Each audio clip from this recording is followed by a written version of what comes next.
guys, welcome to Agriculture Central. In this video, we are going to talk about land tilling. You might be tempted to just go out and start digging up the earth, but there is a right way and a wrong way to do it. We will show you how to do it the right way, so you can get the most out of your land. Tillage is the process of loosening or turning the soil. It allows the planting of a new garden bed or a well-planted garden while adding a large amount of organic matter to the soil.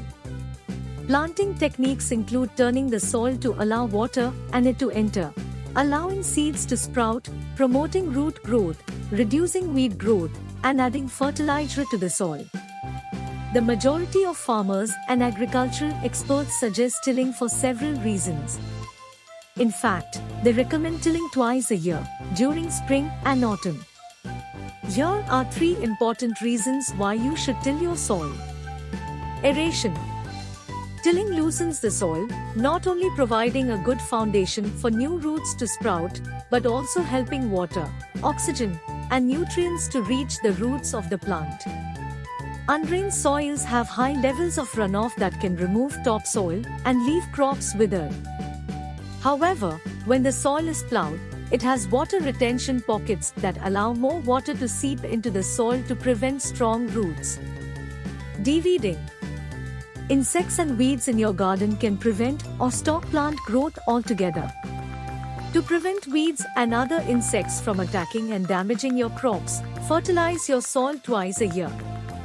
Besides breaking up grass roots and other insect habitats, mulching helps keep insects from invading your garden. Maintaining soil quality.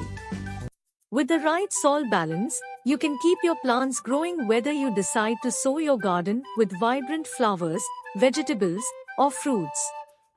In order to enrich the soil with nutrients it may lack and to produce an ideal growing environment for plants, you should till fertilizer and other organic materials into the ground during the tilling process.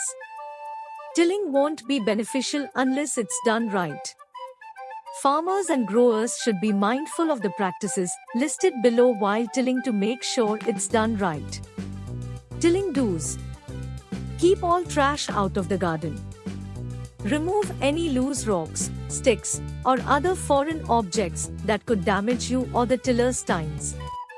Keep the sod free from the soil. Grass can entangle itself in the tines and need to be cut out. Also, as temperatures rise, grass may start to reappear. Don't till too much over the year. Excessive tilling can cause soil to become compacted and lower vegetable yields. Don't begin planting right away. Allow any compost, organic materials, or soil enhancements to break down and release nutrients into the soil by leaving the soil alone for a day or 2. Tilling don'ts. Before using your tiller, always read the tiller's manual because each model varies slightly from the others. It's important to follow the instructions to make sure you're using it correctly. For dry, compacted soil, use a shallow tilling depth. For soft ground, use a medium setting. Similar to how you would mow grass, engage the drive and slowly make parallel lines.